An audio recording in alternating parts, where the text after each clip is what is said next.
আসসালামু আলাইকুম এভরিওয়ান, প্রিয় মানুষের অবহেলা গল্পের পার্ট 4। তো বেশি কথা না বলে গল্প শুরু করা যাক। সকালে ঘুম থেকে উঠে কিছুক্ষণ পড়লাম, তারপর কলেজে আসলাম। ক্লাসে বসে আছি, সবাই যার যার মতো আড্ডা দিচ্ছে আর আমি পিছনের বেঞ্চে বসে আছি।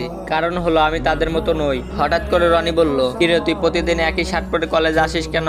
কলেজের মানবতার দেয়াল থেকে কিছু কাপড় নিস, ওগুলো তোর পরনের কাপড়ের থেকেও ভালো। এটা বলার পরই সবাই হাসতে লাগলো। আমি মাথা নিচু করে চোখের পানি ফেলছি। স্যার ক্লাসে আসলো, পড়ানো শুরু করলেন। ক্লাস শেষ করে কলেজ ক্যান্টিনে আসলাম। খুবই ক্ষুধা লাগছিল, তাই কিছু খেতে গেলাম। একটা চেয়ারে বসে সিঙ্গারা খাচ্ছি। তখনই রনি আর ওর বন্ধুরা আসলো। সবাই আমার পাশে থাকা চেয়ারে বসলো। রনি বলল, ওই মামা সিঙ্গারা দাও তো। তারা সবাই আমার পাশে বসে সিঙ্গারা খাচ্ছে। সিঙ্গারা খাওয়ার পর আমাকে দেখিয়ে বলল, এই মামা সিঙ্গারা খাওয়ার টাকাও দেবে। আমাকে কিছু বলার সুযোগ না দিয়ে ওরা চলে গেল। তারপর বাধ্য হয়ে আমাকে টাকা দিতে হলো।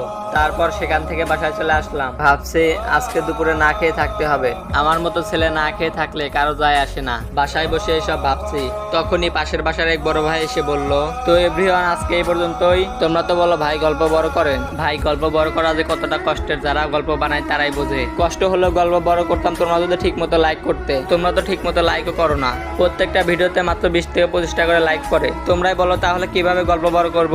তোমাদেরকে আজকে একটা চ্যালেঞ্জ দিচ্ছি, যদি তোমরা এই ভিডিওতে 100 লাইক কমপ্লিট করতে পারো তাহলে সামনে গল্প আরো বড় করব। ধন্যবাদ।